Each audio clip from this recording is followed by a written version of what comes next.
Hello, నాకైతే third క్లాస్కి finish అయితే అయిపోయింది. నాకైతే థర్డ్ క్లాస్లో ఫస్ట్ ర్యాంక్ అయితే వచ్చింది. బోర్డ్ మీద నేమ్స్ కూడా వచ్చాయి. దాంట్లో ఫస్ట్ నేమ్ నాదే ఉంది. క్లాస్ టాపర్ 1 అంటే ఫస్ట్ ర్యాంక్, క్లాస్ టాపర్ 2 అంటే సెకండ్ ర్యాంక్, అట్లా టాపర్ అంటే అది వాళ్ళకి ఈ ర్యాంక్ వచ్చా అని మా స్కూల్లో అయితే చెప్తారు. ఈరోజైతే నేనైతే చాలా హ్యాపీగా ఉన్నాను. అమ్మమ్మ వాళ్ళ ఊరికి వచ్చాను. ఆ 15 days కూడా నేను టైం వేస్ట్ చేసేసుకున్నాను అమ్మమ్మ వాళ్ళ ఊరు రాకోకుండా.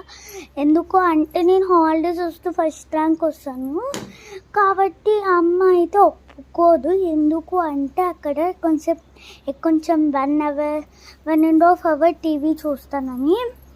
ప్లస్ మమ్మీ అయితే చాలా ఒప్పుకోదు. ఈసారి అయితే ఈరోజే వెళ్ళి ఇన్ ద మార్నింగ్ బయలుదేరాము. 7:50 అంతా మేమైతే కార్లో ఉన్నాము.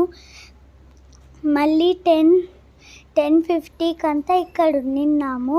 చాలా టైమే పట్టింది ఎక్కువగానే. యాక్చువల్లీ అక్కడ నుంచి ఇక్కడికి వచ్చేసరికి 3 hours పట్టాలి. తక్కువ పట్టింది ఎక్కువ పట్టిందో నాకు కింద ఒకసారి కామెంట్ చేయండి గాయ్. మా చెల్లి అయితే ఉయ్యాలుగుతుంది. ఇక్కడ ఉయ్యాలుంది, ఇంట్లో పైన ఉంది. పైకి మేమైతే పెద్దగా వెళ్ళాము, అందుకోసమే ఇక్కడ ఉయ్యాలు ఉన్నప్పుడే ఆడుకుంటాం. ప్లస్ అత్త వాళ్ళు ఉంటారు అనుకొని మేము వచ్చాం. అత్త వాళ్ళ ఊరికి వెళ్ళి చాలా డేస్ అవుతుంది. May 1st వెళ్ళారు, అది తెలియక చాలా డేస్ అవుతుంది. సో నేనైతే చాలా ఫీల్ అవ్వాను వచ్చాక. అత్త వాళ్ళ కొడుకు వస్తారేమో హ్యాపీగానే ఉన్నాను. వీళ్ళు ఉండింటే మామూలు హ్యాపీనే ఉండిందా, వాళ్ళు ఉంటే చాలా హ్యాపీ ఉండిందా. గాయస్ బాయ్ గాయస్, లైక్ చేయండి, షేర్ చేయండి, సబ్స్క్రైబ్ చేసుకోండి. ఈ వీడియో నచ్చింటే కింద కామెంట్ చేయండి. బాయ్ గాయ్స్, ఇష్క్ యూ ఆల్.